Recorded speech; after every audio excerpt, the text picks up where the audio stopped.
Good afternoon. Thank you all for joining us. We have another full day of information to go over. Dr. Box is, of course, with us, and we'll be hearing from you just here in a moment. And we have Lieutenant Governor Crouch, who's got 3 different grant programs to talk about. Really excited about that. A lot of progress in a short amount of time.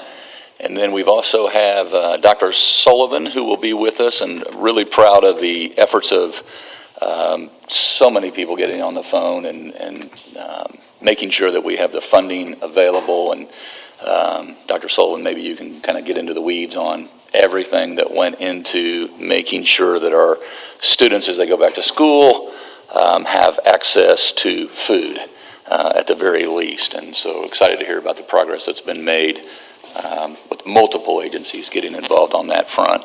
But before we get to that substance, I did want to share that going forward, we started this months ago, and when we were at a stay-at-home posture, we were doing these daily, quite frankly, and then as we progressed, we went to 3 times a week, 2 times a week, and then weekly, where we find ourselves today. But as more testing and more tracing and our ability improved to control the spread, we were able to, again, get it down to once a week. We'll still be doing these weekly updates. They'll just be in a different venue. Dr. Box will still be providing weekly, Wednesday, 2:30. I'll be with her, so we're calling a little bit of an audible, but we'll be on our social media channel starting next Wednesday at 2:30, and then you'll make yourself available, as will everyone else that you've heard from over the last several months. We'll make ourselves available, whether it's Lieutenant Governor or Homeland Security or NDOT, Department of Workforce Development, just every agency that has anything to do directly or indirectly with our COVID-19 response and recovery will still be available, but the weekly update will center on our health indicators, and then you'll open it up for questions from the media. And we'll continue to make sure that we're giving the public and citizens in all 92 counties the latest updates on our response and recovery. With that, Dr. Box, if you want to jump right into what is our latest in terms of our health indicators. Thank you, Governor. Good afternoon, Hoosiers. Today we reported 965 additional cases of COVID-19 in Indiana, which brings our total to 120,019, the number of Hoosiers known to have had COVID. We also saw 20 additional confirmed deaths.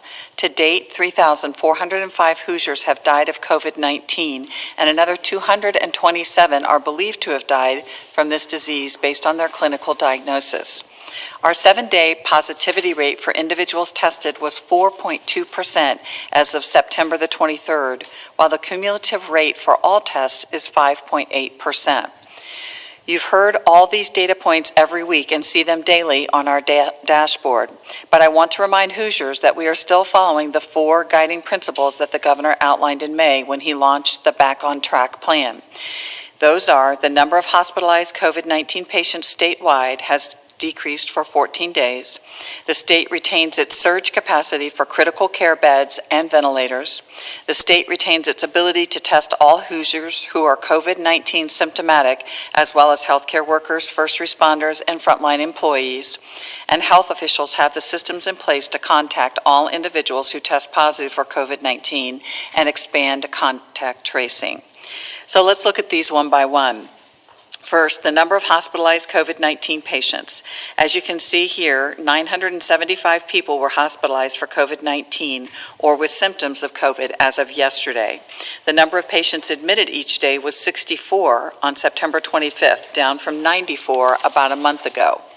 Secondly, we said the state needed to retain its surge capacity for critical care beds and ventilators. We currently have about 37% of our ICU beds available, and we have more than 80% of ventilators available. We also said the state must retain its ability to test all Hoosiers who are COVID-19 symptomatic, as well as healthcare workers, first responders, and frontline employees. As I noted earlier, more than 2 million tests have been done, representing more than 1.37 million unique individuals. Our testing capacity is greater than it's ever been, thanks to OptumServe, partnerships with our local health departments, pharmacies, and other healthcare providers and private companies. However, there's an important caveat. All the testing availability in the world doesn't do any good if people aren't willing to get tested. We've seen some of our sites experience significant drop-offs in testing, and the number of people who have registered to participate in the Fairbanks study testing is low as well. Lower than our first 2 rounds. I want to urge Hoosiers to get tested and to participate in the study. As a reminder, this is the first time the study has looked at children age 5 and above, so we really want to ensure that we capture data that will help us to better understand how COVID is impacting our younger Hoosiers.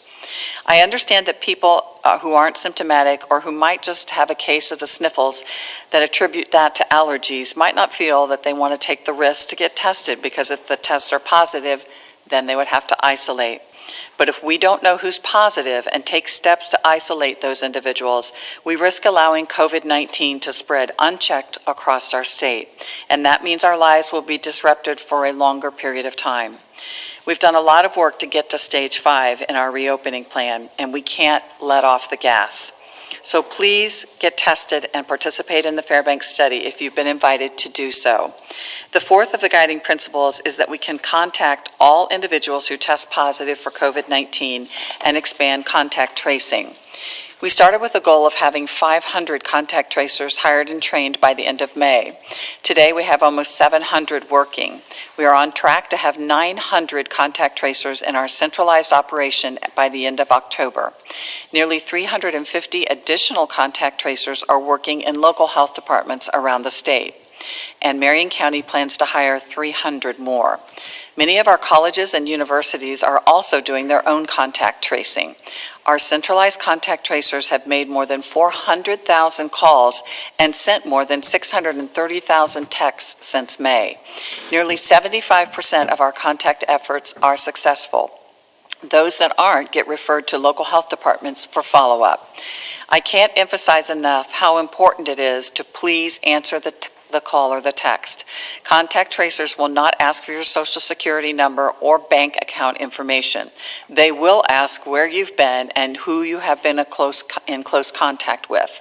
Please help by providing this critical information so that we can reduce the spread of COVID-19 in Indiana.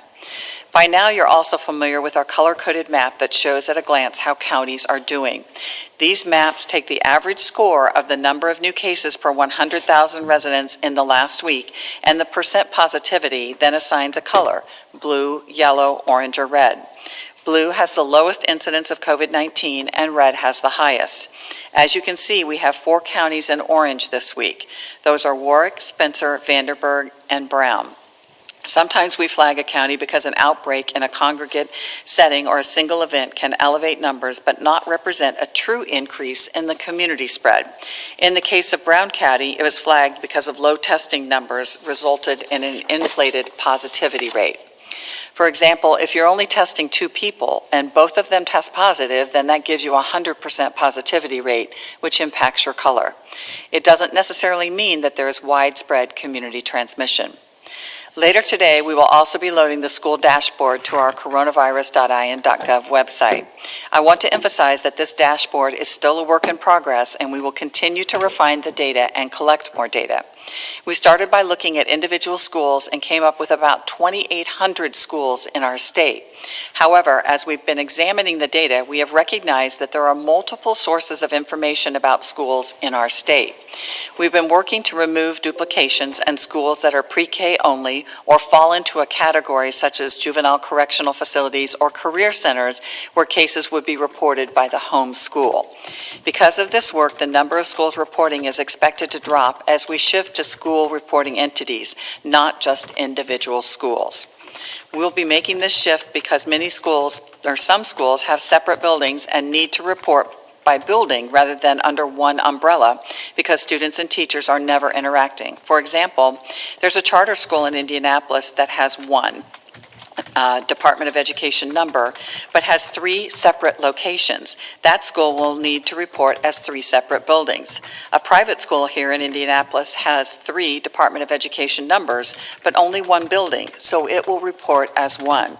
And a public school in northern Indiana has 1 Department of Education number, but 2 separate buildings, so it will be reporting data from each building. As I said last week, we expect to continue to gather and refine this data in the coming weeks. So today's dashboard should not be seen as a comprehensive overview of school cases. As of today, 1,359 schools have reported information. Of those, 742 schools have reported 1 or more cases, and 617 have reported 0 cases. As you can see, 253 new positive student cases have been reported, along with 52 teacher cases and 71 cases among staff. When you add in the historical data that we requested since the start of the school year, that brings our totals to 1,676 student cases, 335 teacher cases, and 343 staff cases. You can search for a school in the filters. If you don't find your school immediately, don't be alarmed. We are working with the remaining schools to help address technical issues to ensure that they are able to report their data. We expect more schools to be included in the dashboard in the coming weeks as we work through this process. I also want to show you how a school with fewer than 5 student cases will show up on the dashboard. Using Bluffton High School as an example, we did last week.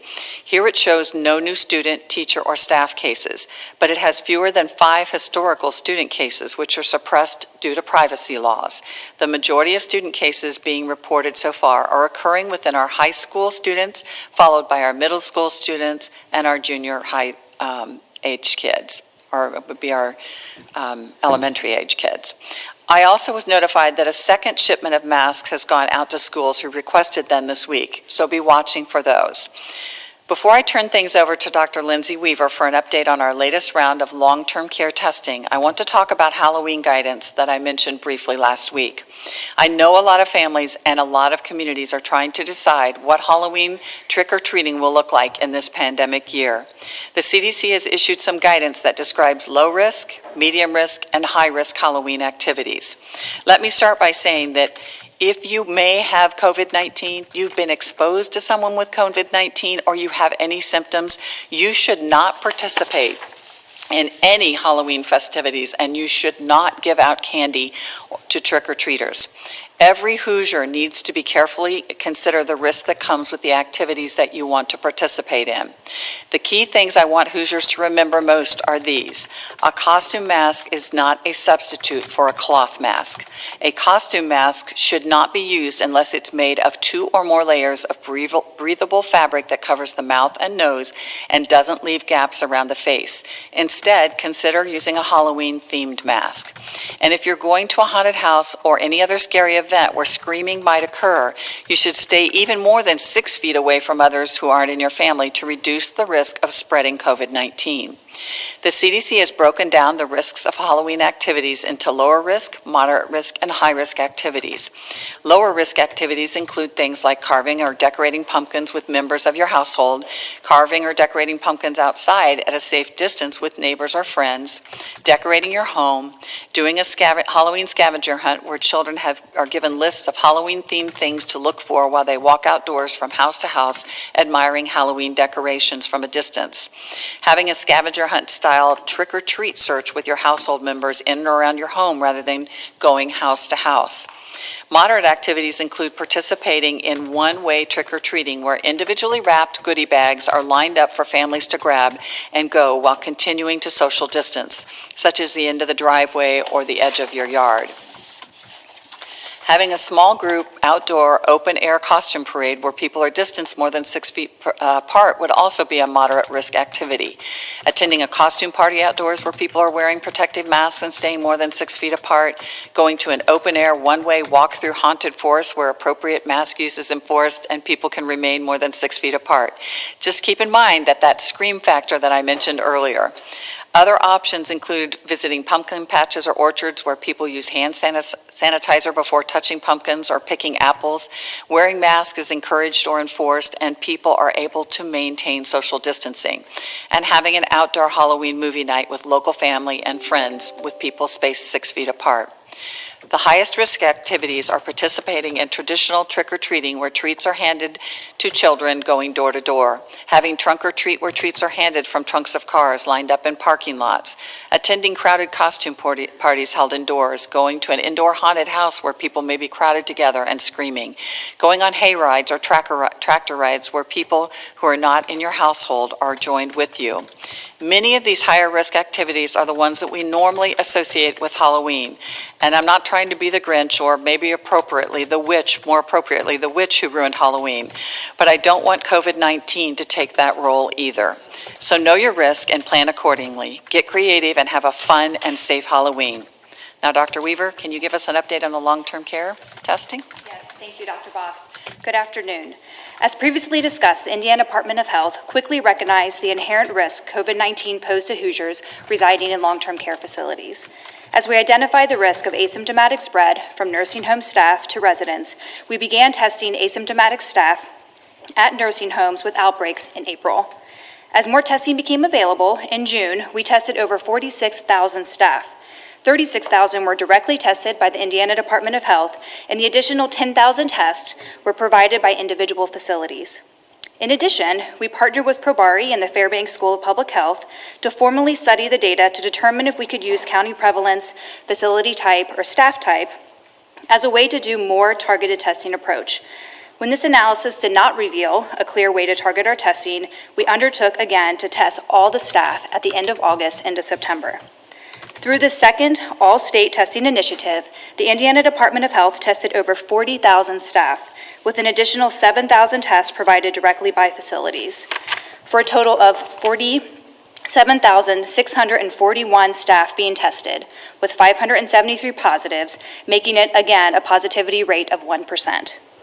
Starting on September 2nd, long-term care facilities are now mandated to screen staff with tests based on their county's positivity rate and for outbreak testing.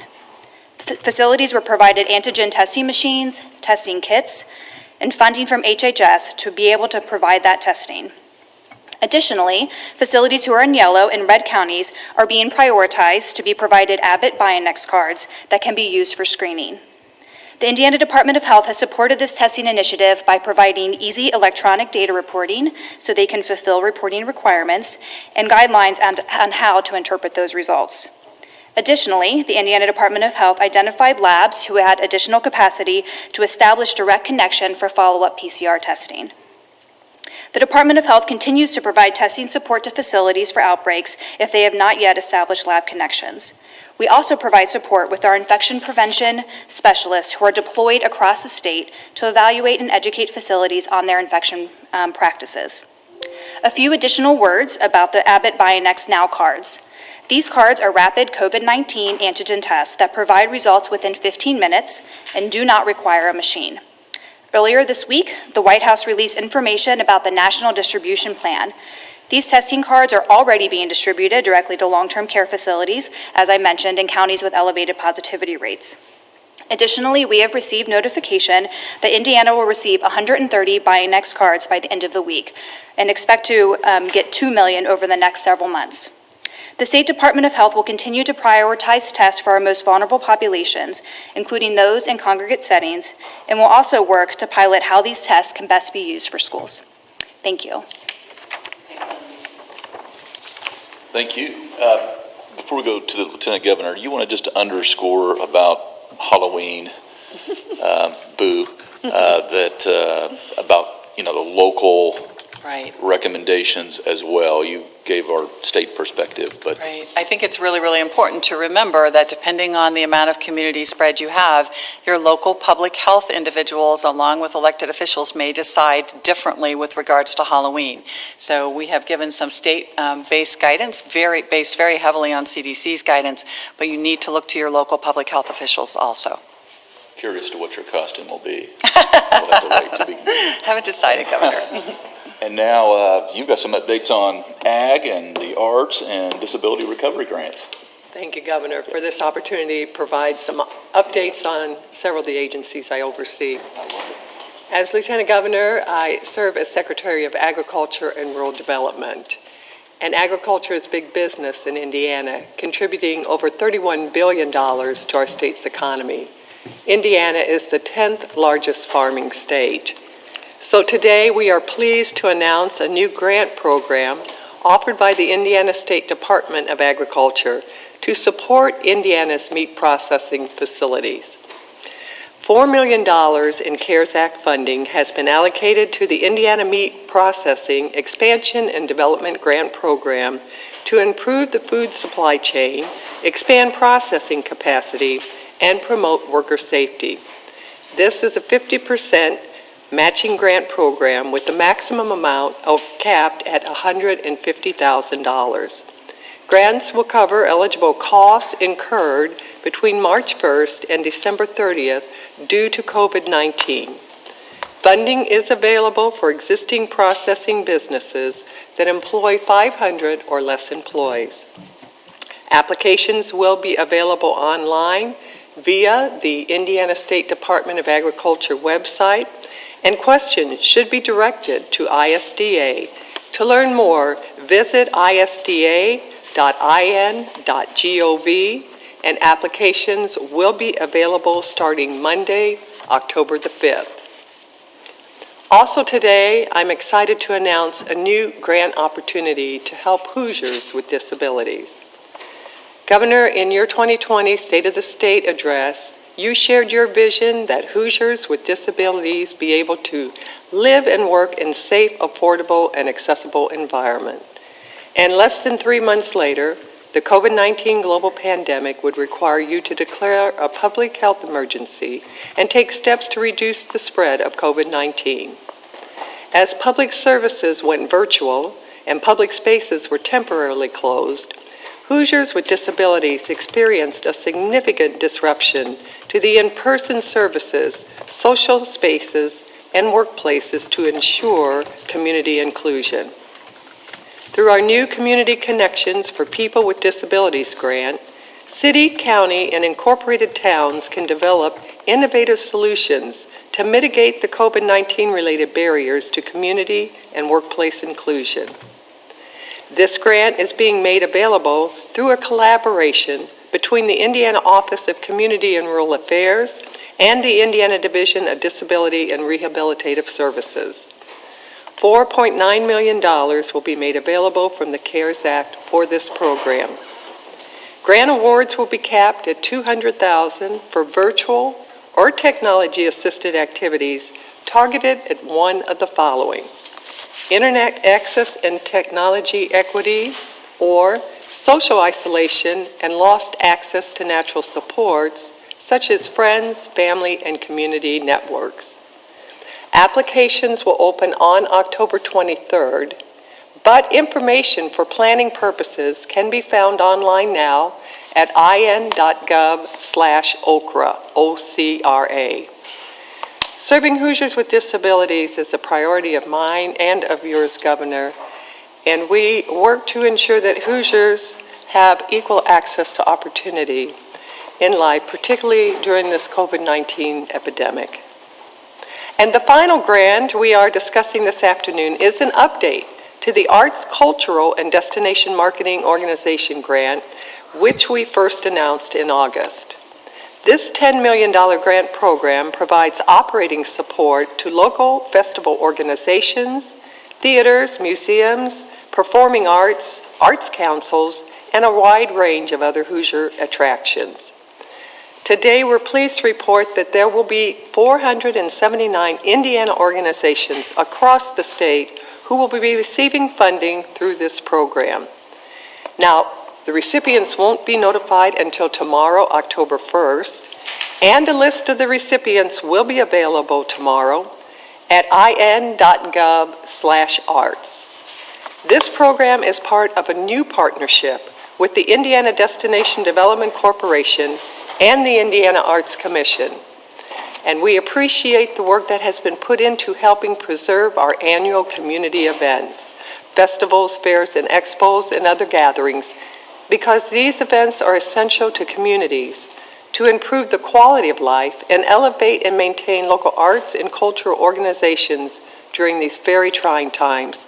So thank you, Governor, for the opportunity to provide those updates. But what I am particularly proud of is the collaboration and the partnership between our state agencies to be able to serve Hoosiers during these very challenging times. Thank you for your insistence on making sure all three of those are priorities and for your passion and your leadership. Dr. Sullivan, you want to give us an update on our virtual students and their access to one of the basics? Thanks for having me today. Last week, Dr. Box mentioned an effort that we had underway for a second round of pandemic food assistance for qualifying students partaking in virtual learning. As you will recall, the first round occurred in the spring and allowed for children who qualify for free and reduced lunch at school to receive the funding equivalent for that directly onto a SNAP-like card for non-SNAP families and the SNAP card itself for SNAP families. That was about $320 per student, or $6 a day. For the spring semester, FSSA distributed nearly 600,000 cards and $188 million of food for kids. Our goal was to make sure that kids who suddenly found themselves at home and away from the services that schools provide still had access to ample food every single day. On September 1st, the USDA announced a fall release of more pandemic EBT funding for a subset of students learning virtually that was required to be complete today. Unlike round one, where all eligible students qualified as students were completing their school year virtually, round two was not as simple, as school districts and students have multiple types of remote or hybrid options that may not qualify. To capture the right students, the state would need to submit a roster of all virtual learners, not just virtual schools. This detailed information was not readily available within existing resources at the Department of Education, which meant we needed to contact each and every school for their latest roster of virtual students and build from scratch a new platform to securely submit this data to the federal government.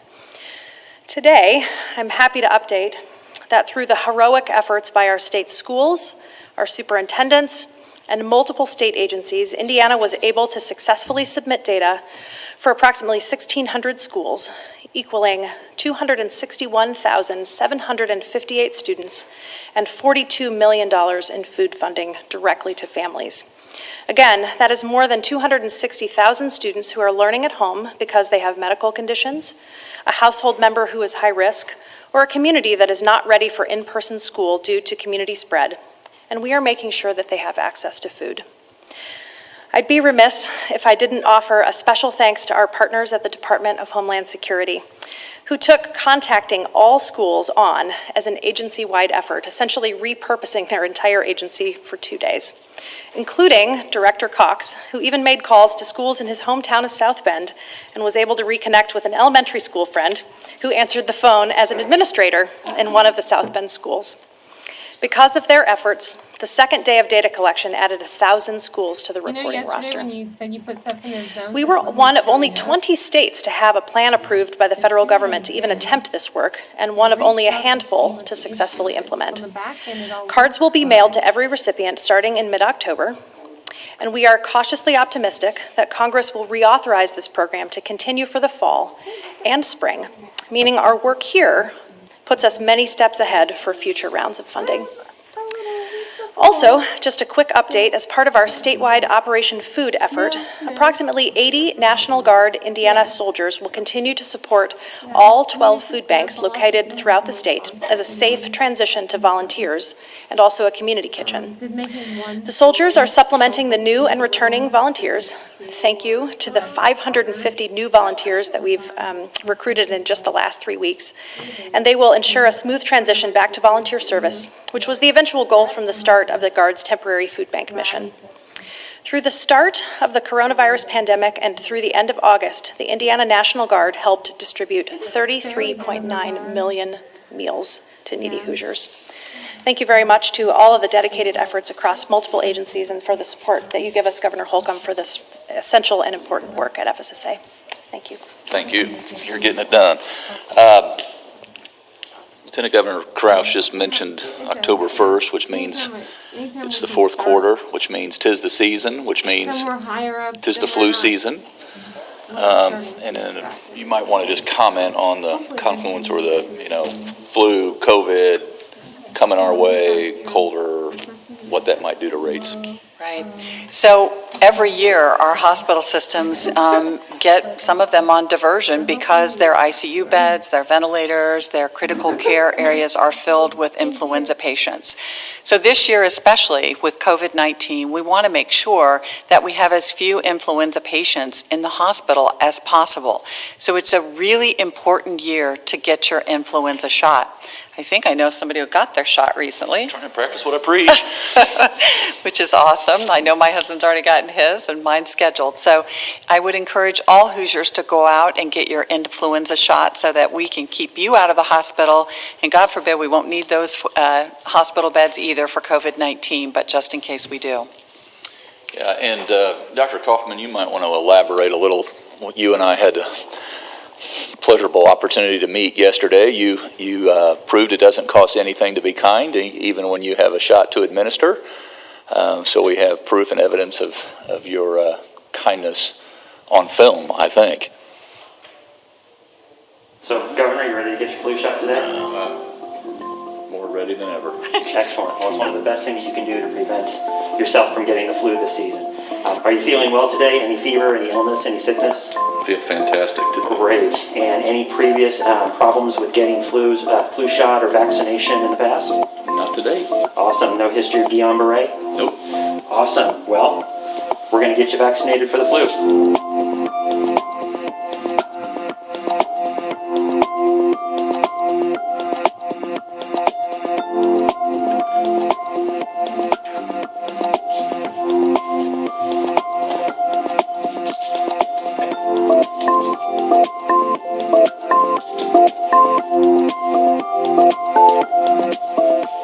It's that easy.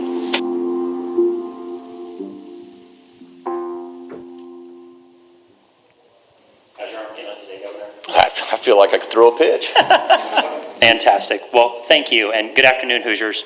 I'm Dr. Michael Kaufman, State EMS Medical Director with the Indiana Department of Homeland Security. Since the beginning of this pandemic, our EMS system and our ambulance providers have remained operational. Just like police rush towards the sound of gunfire, firefighters rush into a burning building, our EMS professionals across the state will respond to call for medical assistance from Hoosiers, and we do this about 2,500 times per day, totaling nearly 900,000 patient encounters per year, even for those with COVID-like symptoms.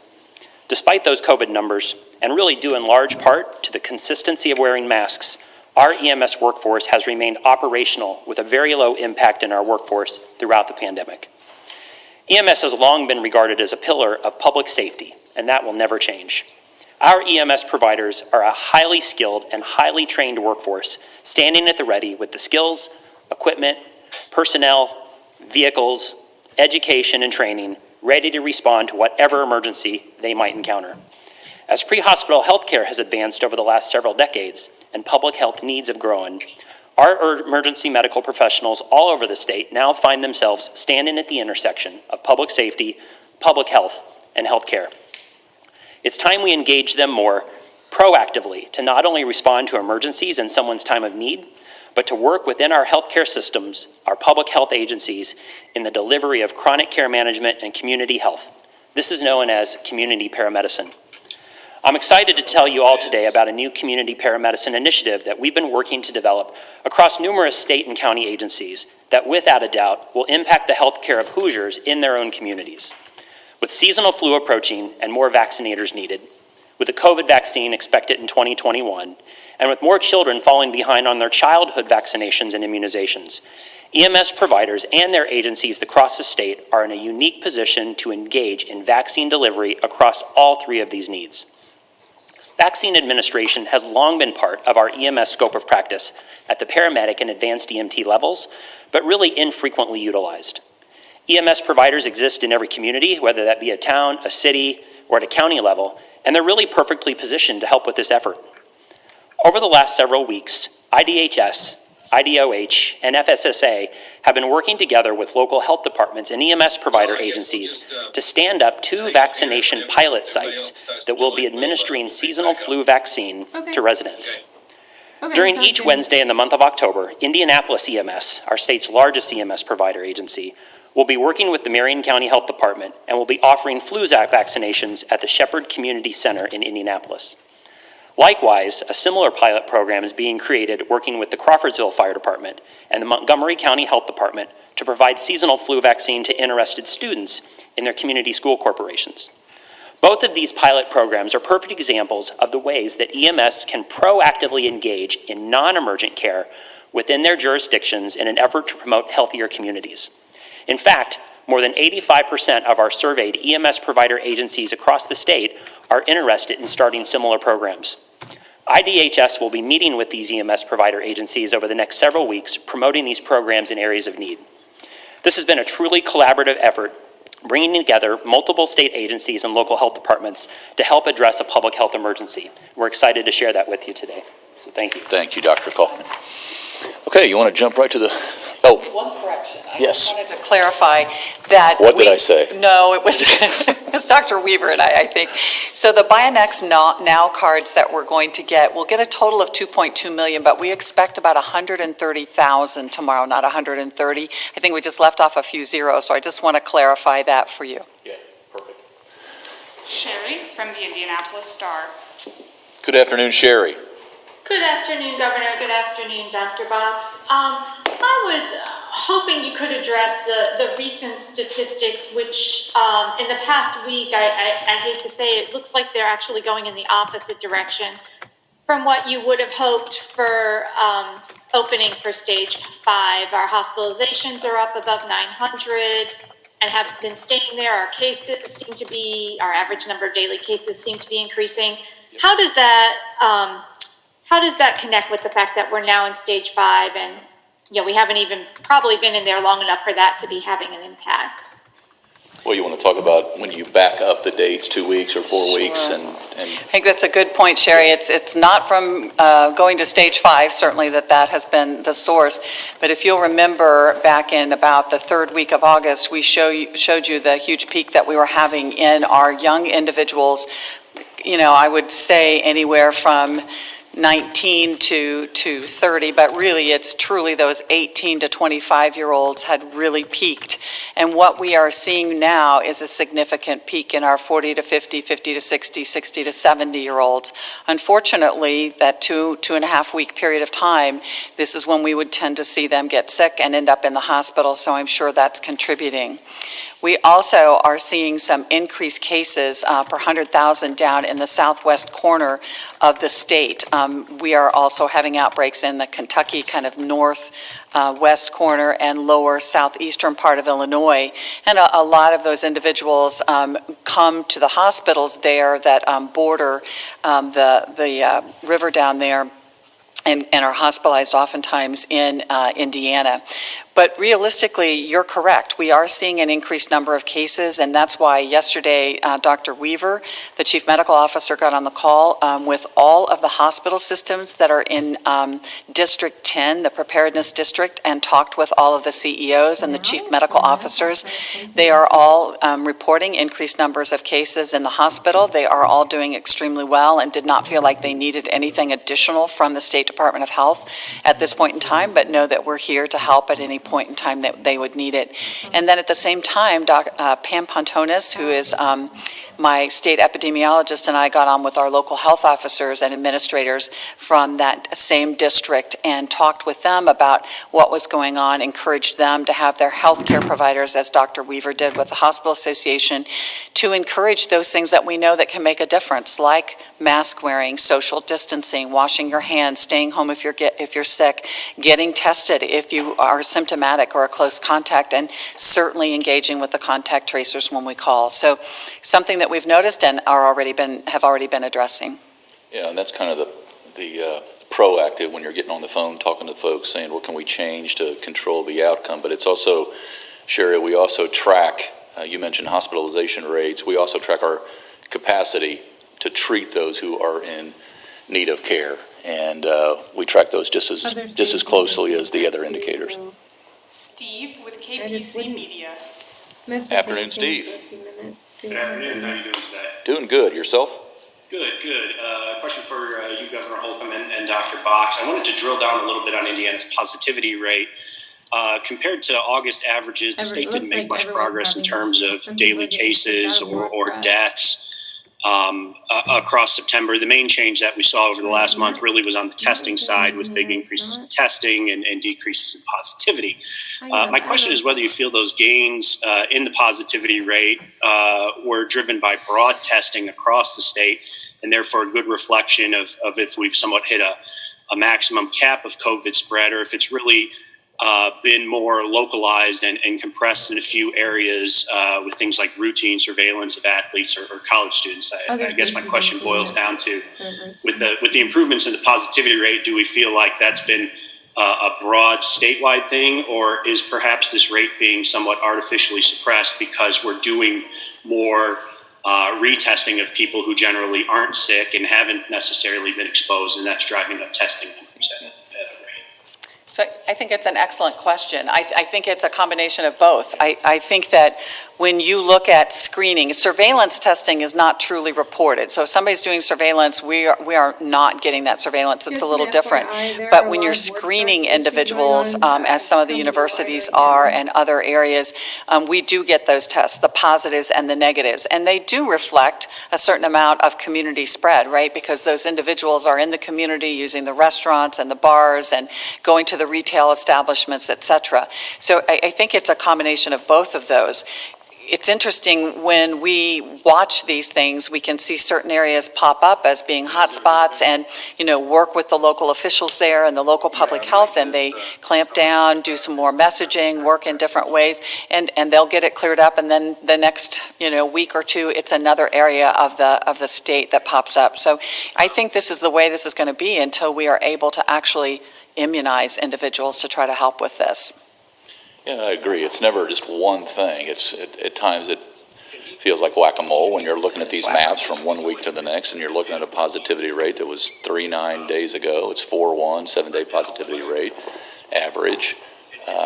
But just to underscore what you said, sometimes when folks are really extra vigilant about doing everything they can to control the spread, and then folks let up because they're celebrating a low number, then you can see it spike again or surge, and that's where we come in and surge with resources and remind. But it could also be different congregate living settings that we just have to address. And as you mentioned at the outset, the younger folks and that ripple effect or downstream, we have to make sure that we're doing all we can at the origin of the outbreak. And it's important to note that we do have lots of universities back and colleges back. We do have 96.5% of our schools that are back, with most of them being full-time in person, but at least partly virtual. So those are big gains and big moves for us, and it is a delicate balancing act. Yeah, and I would say that is the balancing act between the lives and the livelihoods and the gaps that occur if our students aren't in a school classroom that's safe. And we're proving that can occur, as we suggested it could in July. Brandon Smith, Indiana Public Broadcasting. Afternoon, Brandon. Afternoon, Governor. I want to kind of follow up on Sherry's question. She noted some of the data that's moving in the wrong direction, but I want to ask specifically about spread rate. 2 weeks ago, it was 6th best in the country. Now it's 4th worst in the country. Yep. Why doesn't that make you rethink going to stage 5 when we haven't even seen the impact of stage 5 yet? Yeah, we went from 0.94 to 1.1, and it just shows the volatility of the spread rate and what we need to do to be extra vigilant. But it doesn't mean that we go back to 4.5 or 4. It means we need to hunker down in the areas where we see spread, and that's what we're doing. And I think it just is critical that it underscores the need for us to continue wearing our masks, washing our hands, socially distance, not going to work or school if you're sick, getting tested, and engaging with our contact tracers. That's how we prevent the spread. Kathy with the Ferdinand News. Good afternoon, Kathy. Good afternoon. I probably have 10 questions, but I'm going to narrow it down to 2 if that's okay. And my first would be because one of my counties is orange. Are they supposed to, like if there's a football game or a soccer game or whatever, did I read it right that if it's orange there should not be spectators, or what is the protocol? High school sports is huge here. And that would be my first question. It is Indiana. It is Indiana, Everyone's and it's going the pro, fall, so. and everybody enjoys going to a good football game or volleyball game or soccer, and I understand that. Those were recommendations that came along with the colors that we made, and, kind of suggested that as the community spread starts to increase, as the number of cases per 100,000 increases, you might consider things like only parents being there, or considering just having the athletes there themselves. Yeah, we see, Kathy, before your second question, if you're squeezing 725 people in a stadium that holds 750, you shouldn't be surprised.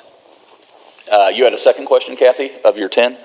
Yes, I'm just curious. I've been curious. Do we have the statistic of how many health care workers have died through this? I know that I know of at least one in my area, and I just wondered if that is a statistic that is being tracked. I'm sorry, Kathy, that is not information that I have or that we have tracked. Hannah News with Adam Van Osdal. Good afternoon. Thanks for joining us. Thanks for having me, Governor. I wanted to ask you, when it comes to schools and COVID, your administration has favored a posture of respecting local communities as they respond to the conditions on the ground. But one exception to that seems to be close contacts. By defining close contact as anyone within 6 feet for at least 15 minutes, lots of students are being pulled out of school for 2 weeks of quarantine. And we know schools are doing everything they can to keep students within the buildings through pods and then de-densifying their campuses through hybrid schedules. With stage 5 now in effect, are you open to easing the definition of close contact, specifically by allowing schools to redefine close contact as within a radius of 3 feet instead of 6 feet? Yeah. You want to talk about how facing a direction matters and masking matters and distance still matters. We can't suspend the laws of physics here. So even with the fact that we said between 3 to 6 feet for the students to be sitting together, we ask for them all to be focused and face the same direction. But if an individual is sitting there for longer than 15 minutes within that 6-foot distance, we still are using the CDC's definition for a close contact. And I realize that's been frustrating in the event that individuals have masks on. We just do not have the data right now to show that that spread is so low that that's a safe thing to do. And we have had this discussion with many school systems across the state, and I understand that. When we have looked, the percentage of students in an overall school system or school quarantined or sick is still a very small percentage. And my goal here is to be able to keep school open in person so there can be students in the classroom being taught not just virtually. So we are going to continue to follow the CDC's guidance and guidelines until further evidence-based information comes out to change that. Meredith with WLFI. Meredith, good afternoon. Good afternoon, Governor. I was wanting to see if you had any kind of an update on Miami Correctional Facility. Has there been any changes in protocol, and is there an update on how the spread is doing or how many inmates have tested positive? And I was also wondering how those numbers are taken into consideration when it comes to this rate and positivity rate, and if that's taken into consideration in the county that they're located. This is Kristen Dosh, Chief Medical Officer for Indiana Department of Correction, and I risked my life to get up to this podium today. She has on high heels. My foot went asleep. Okay. Yes, so Miami Correctional Facility, I'm actually really proud of Miami and all the work that's being done there. As of this moment, we currently have 5 incarcerated individuals that are COVID-19 positive. I don't have any staff in the hospital. I don't have any patients in the hospital. I think that we've been able to have increased communication, not only with the leadership at the facility, but with the community, local officials. And we have a good plan in place, and it's obvious that it's working so far. So I'm proud of the progress there at Miami. Meredith, you want to repeat your second question, because she was focused on sticking her landing, not the second part of second part of your question. I saw Dr. Box laughing, and I was like, did I say something wrong? I wish you could have seen what we saw. You know, let me see, where did it, okay. Yeah. So, like, is there, how is this kind of taken into consideration when you're, I guess, tabulating the positivity rate or the numbers of cases in an actual county? Like, when you're considering that? I think that was my second part. I think you answered the other two. Sure. So if I'm understanding correctly, it's just how are the Miami Correctional Facility numbers taken into account to the community numbers? Is that right? Yeah. Because Okay. they're not technically, walking around the community, they're not actively participating, so I was wondering if those are still taken into the same kind of account, I guess. Sure. So Indiana Department of Correction, we report those numbers within a 24-hour period to the Indiana State Department of Health. So my assumption is that the numbers would be lumped together within ISDH data. And then from there, how that's reported out either at the county level or the state level, I would have to defer to those officials. What I can say is last time I talked to Miami County Local Health Department, they were reporting that information out at that county level, kind of separated, right? So they were showing this is the community spread, this is DOC numbers, but I don't know the latest. You want to talk about the difference and why tracing is so important, because while the offenders aren't out and about walking around, Your employees staff, are, yeah. right? So they're a part of the community, they go home to their families. So it is really important that those numbers are included with the county numbers and with the state numbers. But that's why you'll see on our map oftentimes that there's actually a little alert over a county if there's a significant percentage of their positive cases that are coming from congregate living, whether that is at Miami Correctional or Putnamville, or whether it is a long-term care facility. So those numbers do get counted in because your, employees We're are in out it living in together. the society. That's right. Thank you, Dr. Doss. Dan Klein, Wish TV. Afternoon, Dan. Afternoon, Governor. I'm going to switch gears somewhat dramatically. Two questions. First is just, what's your reaction to watching the presidential debate last night? I did. That's my reaction. All right, well, then I would have... Never been prouder to be a Hoosier. Okay, fair enough. I'd like to focus then specifically on one moment that has gotten the most reaction from a lot of folks, is when the moderator asked President Donald Trump to condemn white supremacists, militia groups, and tell them to stand down. The president eventually told one of those groups, as you saw, the Proud Boys, to stand back and stand by. As a fellow Republican, what is your reaction to that exchange? Do you agree with his response? I condemn white supremacy in no uncertain terms. I could not be more blunt. I've said before, I'll say it till I'm blue in the face, that the only thing supreme about white supremacy is their stupidity. And I won't tolerate it here. I'll speak for myself. I'll let others speak for themselves. Elizabeth with WNIT Public Television.